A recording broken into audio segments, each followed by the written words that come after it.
Miss হবে না আপনার পছন্দের টিভি শো। দেখুন জি5 অ্যাপে একদম ফ্রি।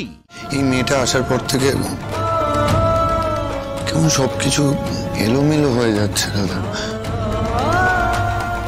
যে স্মৃতিগুলোকে সময়গুলোকে পেরিয়ে এসেছি আবার বারবার ওই পুরনো যন্ত্রণার কথাগুলো মনে পড়ে যাচ্ছে। আমার কষ্ট হচ্ছে রাজা।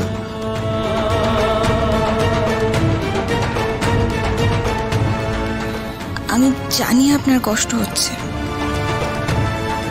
আপনার ভীষণ যন্ত্রণা হচ্ছে, আমি বুঝতে পারছি। কিন্তু আমি আলো দিদিকে নিয়ে আপনাকে কিছু প্রশ্ন করবো, আমায় উত্তর দেবেন? তুমিও?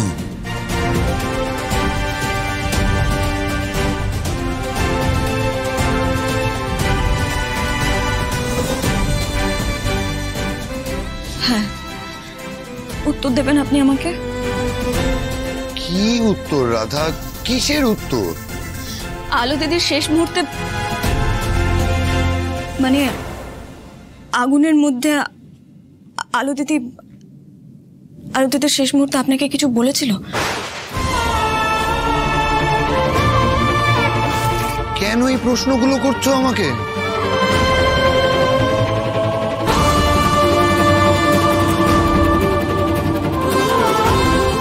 আমি বুঝতে পারছি আপনাকে এই প্রশ্নগুলো করা মানে আবার সেই মুহূর্তের মধ্যে ঠেলে দেওয়া। আর এতে আপনার ভীষণ কষ্ট হচ্ছে, যন্ত্রণা হচ্ছে, বুঝতে পারছি। কিন্তু আমাকে এই প্রশ্নের উত্তরগুলো পেতেই হবে হিরোবাবু। আমাকে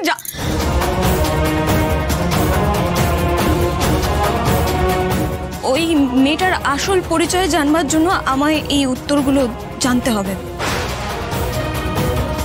বলুন না, কিছু বলেছিল আপনাকে? দাদা, কেন জোর করে আমাকে যেখান থেকে আমি বেরিয়ে চলে এসেছি সেখানে ঠেলে দিতে চাইছো? বুঝতে পারছো না আমার যন্ত্রণা হচ্ছে? থামো না দাদা, প্লিজ। থামলে যে হবে না হিরোবাবু, থামলে হবে না। এই বাড়িতে কি চক্রান্ত চলছে সেটা জানবার জন্য আমাকে এই প্রশ্নের উত্তর পেতেই হবে।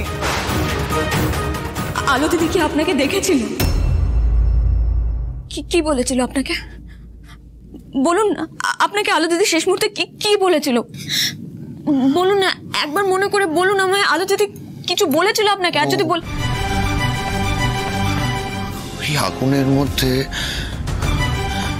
চারিদিকে ধোঁয়ার মধ্যে আমি এগোনোর চেষ্টা করছিলাম, আর আগুনের ওই পার থেকে চেঁচিয়ে আমায় বলছিল যে আদি এসো না, আদি এসো না। চিৎকার করছিল, আমি ওকে বাঁচানোর চেষ্টা করছিলাম, জল খুঁজছিলাম, আর ও কনস্ট্যান্ট একই কথা বলে যাচ্ছিল যে তুমি আমায় বাঁচাতে পারবে না আদি, তুমি চলে যাও, তুমি এখান থেকে চলে যাও, তুমি বাঁচো, পুপুলকে বাঁচাও। প্রাণপণে চিৎকার করছিল, আর আমি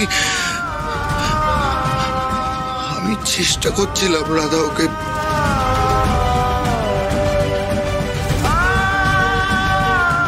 পারিনি। রাধা,